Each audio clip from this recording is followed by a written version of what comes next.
Minsan, ang puso mo'y naghahanap ng init kahit alam mong mali ang lahat.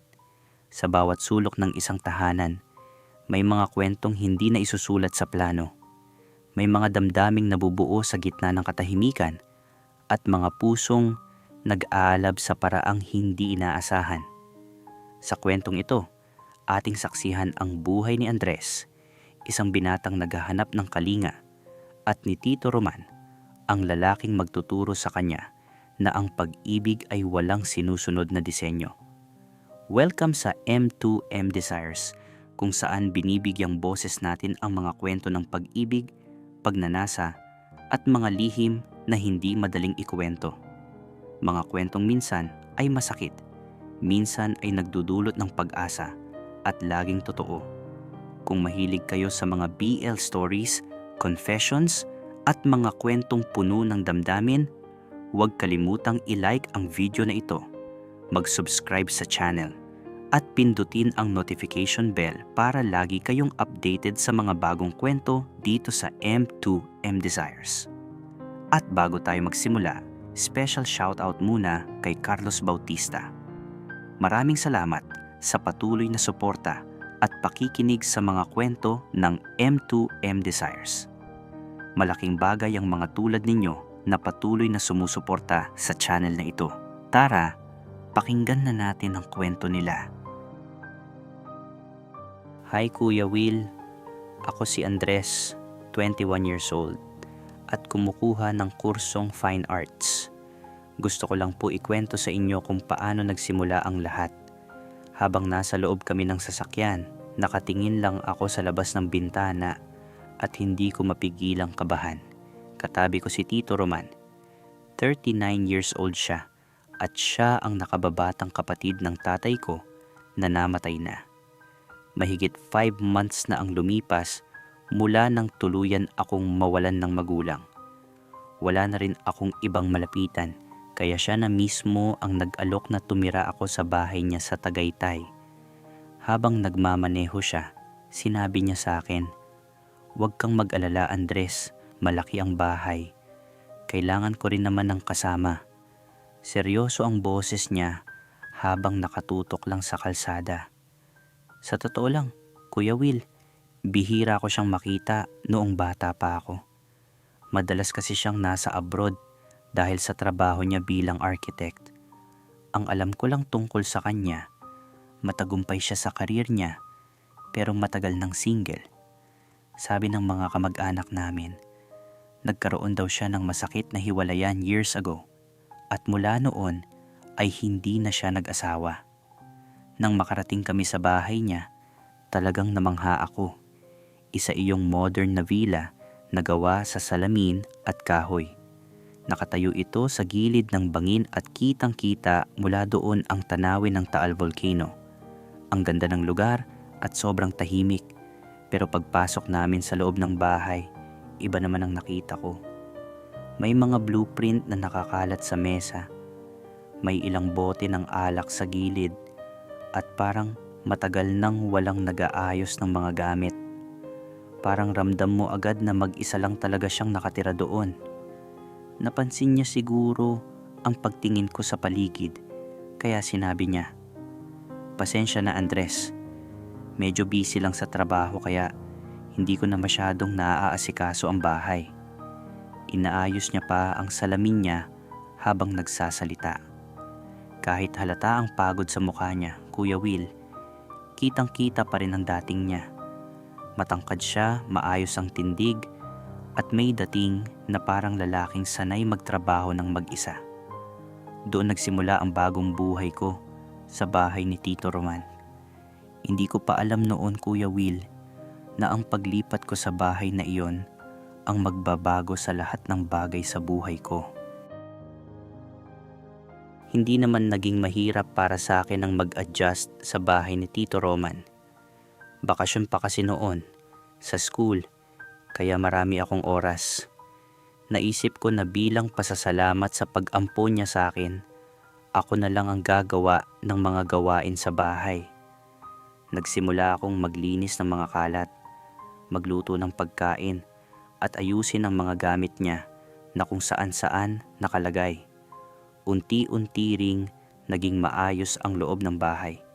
Napansin ko rin na tuwing uuwi siya galing sa opisina, parang nababawasan ang pagod niya kapag nakikita niyang maayos ang bahay. Isang gabi habang kumakain kami ng hapunan, sinabi niya sa akin, "Salamat Andres, ang sarap sa pakiramdam na may naghihintay sa akin pag-uwi." Simple lang ang sinabi niya pero may bigat iyon para sa akin. Habang kumakain kami, napansin ko rin ang mga braso niya. Matitigas at halatang sanay sa trabaho. Kita rin ang mga ugat sa braso niya. Hindi ko alam kung bakit, pero napatingin ako roon ng matagal bago ko napansin na nakatitig na pala ako. May isang gabi naman na nagising ako dahil sa malakas na ulan at kulog. Hindi na ako makatulog kaya bumaba ako para uminom ng tubig. Pagdating ko sa sala, nakita ko si Tito Roman na nakaupo sa harap ng fireplace.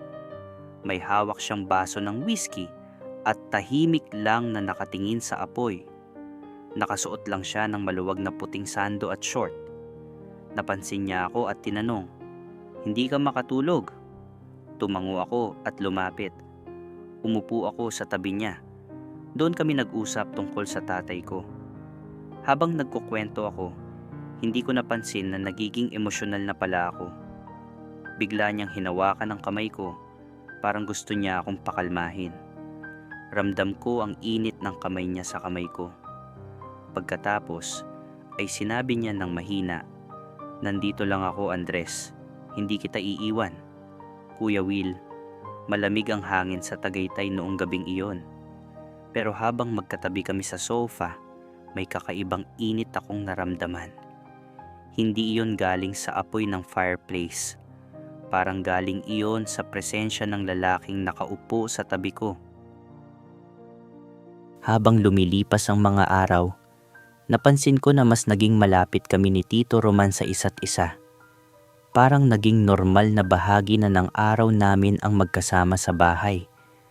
Halos araw-araw sabay kaming nagkakape sa umaga bago siya pumasok sa trabaho. Tahimik lang kadalasan ang umaga namin, pero komportable naman ang pakiramdam. Doon ko rin napansin na parang mas nagiging malambing siya sa akin habang tumatagal. May mga pagkakataon na habang nagluluto ako sa kusina, dadaan siya sa likod ko. Minsan, hahawakan niya ang baywang ko para lang makadaan o kumuha ng gamit sa cabinet. Simple lang naman ang kilos niya pero sa totoo lang, Kuya Will, may kakaibang pakiramdam akong nararamdaman tuwing nangyayari iyon. Parang may kuryenteng dumadaan sa katawan ko na pilit kong tinatago. Isang hapon naman, nasa garden ako at nagpipinta. Lumapit siya sa akin at tiningnan ang ginagawa ko. Bigla niyang sinabi, "Andres, may dumi ka sa muka." Inabot niya ang pisngi ko para punasan iyon. Pero sa halip na mabilis lang napunas, parang hinayaan niyang manatili sandali ang kamay niya sa mukha ko.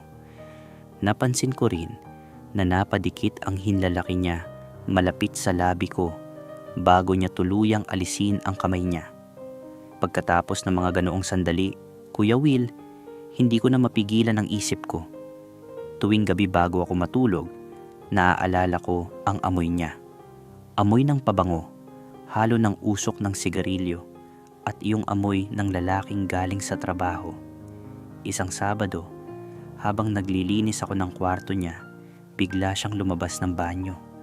Kakatapos lang niyang maligo at tuwalya lang ang nakabalot sa kanyang bewang. May mga tulo pa ng tubig sa dibdib niya. Natigilan ako sa kinatatayuan ko. Napansin niya iyon, kaya ngumiti siya ng bahagya at sinabi, "Andres, okay ka lang?" Hindi ako agad nakasagot. Nakatitig lang ako sa kanya. Hindi ko maalis ang tingin ko sa katawan niya.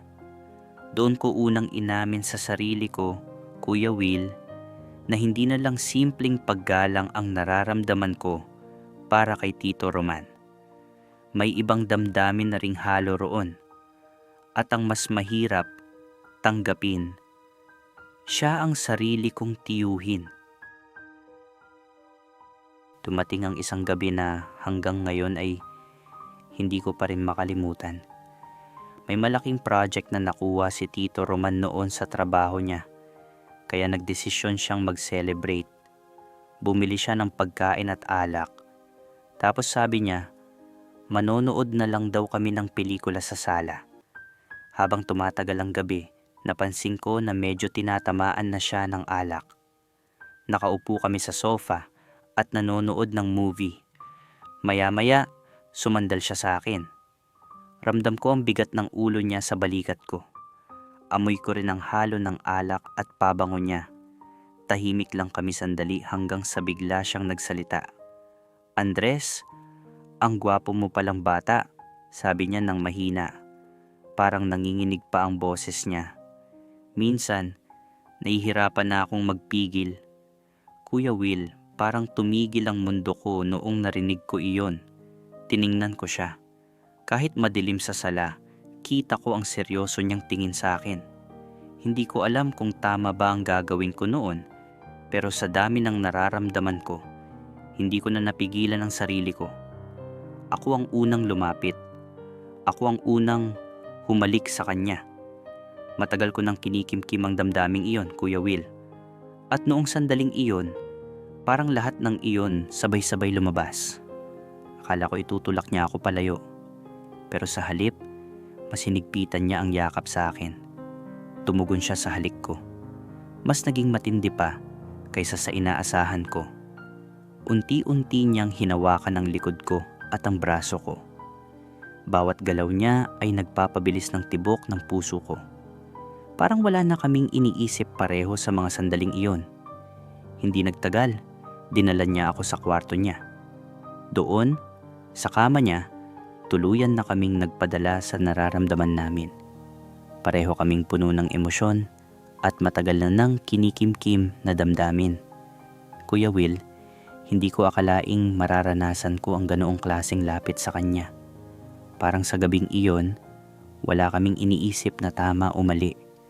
Ang alam lang namin, gusto namin ang isa't isa sa sandaling iyon. At sa totoo lang, doon ko naramdaman na hindi na ito simpleng paghanga lang. Ako si Andres, isang lalaking naghahanap ng pag-ibig sa maling pagkakataon, pero sa bisig ng taong hindi ko inaasahang mamahalin. Kuya Will, matapos ang gabing iyon, parang nagbago na ang lahat sa loob ng bahay ni Tito Roman. Hindi na kami tulad ng dati. Parang may lihim na relasyon na namamagitan sa amin. Sa labas, magtiyuhin pa rin ang tingin ng mundo sa amin. Pero sa loob ng bahay na iyon, iba na ang nangyayari. Hindi na rin ako halos bumabalik sa sarili kong kwarto. Madalas, sa kwarto na niya natatapos ang gabi ko. Doon na rin ako natutulog sa tabi niya. Magkatabi kami sa kama at doon namin nararamdaman ang lapit ng isa't isa. Habang tumatagal, napansin ko na mas nagiging mapusok si Tito Roman. Minsan, habang kumakain kami sa kusina, bigla na lang siyang lalapit sa likod ko. Yakap niya ako mula sa likuran o kaya hahawakan ng baywang ko. Parang gusto lang niyang ipaalala na nandoon siya. May mga pagkakataon din na habang naglilinis ako ng bahay, lalapit siya at tatabi sa akin. Madalas, hindi niya kailangan magsalita. Ramdam ko na lang ang presensya niya sa likod ko at ang init ng katawan niya. Unti-unti, Kuya Will, parang naging bisyo namin ang isa't isa. Halos bawat sulok ng bahay ay naging bahagi ng mga sandali naming dalawa. Sa kusina, habang nagluluto ako.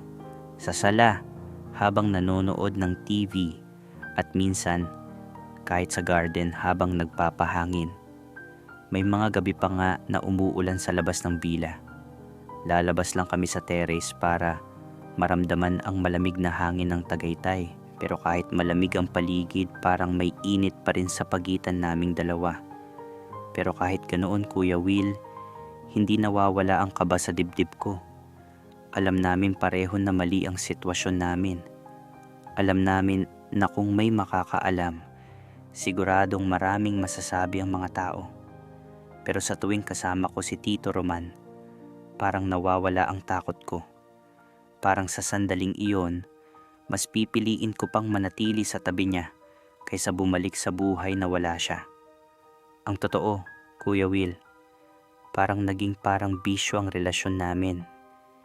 Isang bagay na alam mong delikado, pero nahihirapan kang tigilan. Kuya Will, dumating din ang araw na kailangan ko nang bumalik sa college. Tapos na ang bakasyon, kaya nagsimula na ulit ang mga klase ko sa fine arts. Dahil nasa Tagaytay ako nakatira noon, may isa akong kaklase na madalas sumabay sa akin papasok. Ang pangalan niya ay Leo. Masyahin siyang tao at madaling kausap. Minsan, siya na rin ang nag-aalok na ihatid ako pauwi pagkatapos ng klase. Sa totoo lang, Kuya Will, ramdam ko na parang may gusto si Leo sa akin. Madalas kasi siyang magbiro at lagi niya akong inaasikaso. Pero para sa akin, kaibigan lang ang tingin ko sa kanya. Isang hapon, hinatid niya ako hanggang sa tapat ng gate ng bahay ni Tito Roman. Nagpasalamat lang ako sa kanya bago ako pumasok sa loob. Pagpasok ko sa bahay, agad kong nakita si Tito Roman sa sala. Nakatingin siya sa akin, pero iba ang itsura ng mukha niya. Parang galit at mabigat ang pakiramdam niya. "Sino ang lalaking iyon, Andres?" tanong niya. "Bakit kailangan ka pa niyang ihatid?" Nagulat ako sa tono ng boses niya. Sinubukan kong ipaliwanag na kaklase ko lang si Leo at sabay lang kami umuuwi minsan. Pero parang hindi niya iyon gustong marinig. Bigla niya akong hinawakan sa braso at dinala papunta sa kwarto niya. Doon ko unang nakita ang ibang side ni Tito Roman. Hindi lang siya tahimik at mahinahon na lalaking nakilala ko. May parte pala sa kanya na seloso at sobrang protective. Mahigpit niyang hinawakan ang mga kamay ko habang nakatingin siya sa akin. "Akin ka lang, Andres," sabi niya ng mahina pero seryoso. "Huwag mong susubukang maghanap ng iba." Kuya Will, sa totoo lang, natakot ako sa paraan ng pagsasalita niya noon. Pero kasabay ng takot na iyon, ramdam ko rin na may malalim siyang pinanggagalingan. Pagkatapos ng ilang sandali, bigla siyang humina. Umupo siya sa gilid ng kama at parang bumigat ang mukha niya. Inamin niya sa akin na natatakot siya na balang araw ay iiwan ko siya. Sabi niya, mas bata raw ako at marami pa akong makikilalang ibang tao. "Mahal na mahal kita, Andres," sabi niya habang namumula ang mga mata niya. "Ikaw lang ang dahilan kung bakit gusto ko pang umuwi sa bahay araw-araw." Noon ko naisip, Kuya Will, na kahit gaano katatag ang tingin ng ibang tao kay Tito Roman, may parte pala sa kanya na marupok din. At parang ako lang ang taong nakakakita ng side na iyon niya. Hindi naging madali ang mga sumunod na buwan sa buhay namin ni Tito Roman. May mga araw na pakiramdam ko ay napakabigat ng lihim na dala namin. Alam ko kasi na hindi normal ang sitwasyon namin. Magtiyuhin kami at kung may makakaalam, siguradong hindi iyon matatanggap ng maraming tao. Minsan, naiisip ko na baka dapat na akong umatras. May mga pagkakataon na gusto ko nang sumuko at tapusin na lang ang lahat.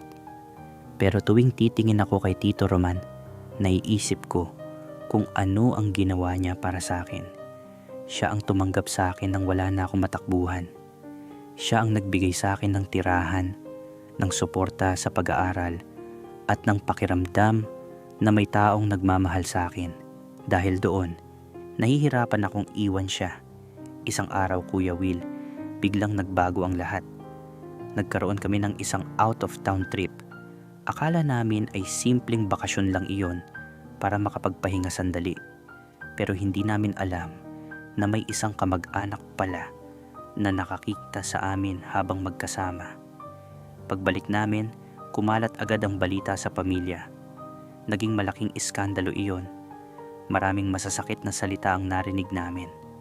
Tinawag kaming immoral, kadiri, at walang hiya. Parang biglang naging mali ang buong pagkatao namin sa paningin nila. Pinilit kaming paghiwalayin ng pamilya. Gusto nilang umalis ako sa bahay ni Tito Roman at lumayo sa kanya. Pero sa halip na bumitaw, mas lalo akong ipinaglaban ni Tito Roman.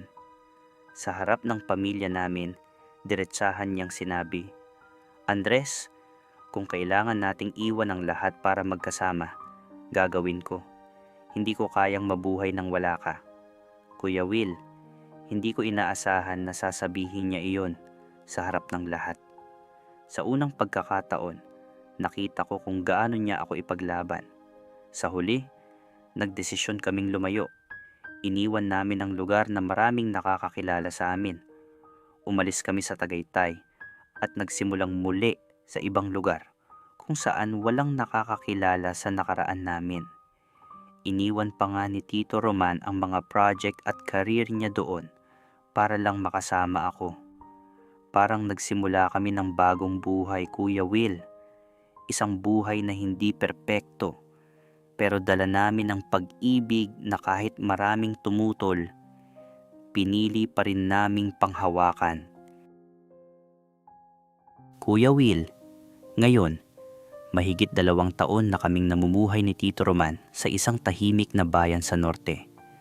Nakapagtapos na ako ng pag-aaral at tumutulong ako sa kanya sa mga bagong projects niya. Ang aming bahay ay punong-puno ng aking mga paintings at ng kanyang mga disenyo. Sa wakas wala na kaming takot at wala nang pagtatago. Alam naming maraming tao ang magtuturing sa amin na mali, pero sa aming mundo, kami ay 2 pusong nagkaroon ng kapayapaan. Isang hapon, habang pinagmamasdan namin ang paglubog ng araw sa dagat, tumingin siya sa akin at sabi, "Andres, salamat sa pagtitiwala sa akin." Niyakap ko siya ng mahigpit. Ramdam ko ang init ng kanyang pagmamahal at doon ko na-realize na natutunan ko na rin kung ano ang tunay na kahulugan ng pag-ibig. Hindi laging madali at hindi rin laging tanggap ng lahat. Pero kapag nahanap mo ang taong makukumpleto ka, ang lahat ng hirap ay nagiging sulit. Ito ang kwento ko, Kuya Will. Isang kwento na nagsimula sa trahedya, dumaan sa bawal na pagnanasa, at nauwi sa isang habambuhay na pag-iibigan. Bahala na ang bukas. Ang mahalaga ay mahal namin ang isa't isa ngayon, at iyon ang nagbibigay ng kulay sa aming buhay. Andres, salamat sa lakas ng loob mo sa pagbabahagi ng kwentong ito. Hindi madaling isulat ang isang bagay na matagal mong tinanggap bilang lihim.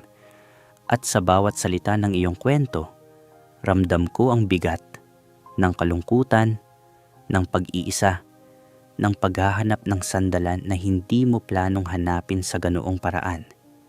Kaya naman Andres, ang payo ko sa iyo at sa sino mang nasa katulad mong sitwasyon, huwag mong ikahiya ang pagmamahal, pero siguraduhin ang pagmamahal na iyon ay nagmumula sa tamang lugar. Hindi sa pangangailangan, hindi sa kalungkutan, at hindi sa takot na maiwan. Kasi minsan, ang pinakadelikadong oras para magpasya sa pag-ibig ay yung mga sandaling pinakanangangailangan tayo ng init ng ibang tao. Ang lesson ng kwentong ito, ang puso ay hindi nagtatanong ng pahintulot. Pero tayo, bilang mga may isip at may pagpapahalaga sa sarili, kailangan nating tanungin ang ating sarili. Mahal ba niya ako? O mahal lang niya ang idea na kailangan niya ako? Malaki ang pagkakaiba. Kayo naman, mga ka-desires, ano ang masasabi ninyo? Nagawa bang makita ni Andres ang tunay na pagmamahal? O ito ba ay isang pag-ibig na ipinanganak ng kalungkutan at pangangailangan? I-comment ninyo sa ibaba. Gustong-gusto kong marinig ang inyong mga saloobin. Walang judgment dito. Open ang M2M Desires para sa lahat ng kwento. At kung gusto ninyong marinig ang mas marami pang ganito, mga kwentong totoo, matapang, at nagpapatibay ng puso, mag-subscribe na kayo sa channel na ito, i-like ang video, at ishare sa mga kaibigan na kailangan marinig na hindi sila nag-iisa sa kanilang nararamdaman. Ito ang M2M Desires. Ako si Kuya Will. Hanggang sa susunod na confession, ingatan ninyo ang inyong puso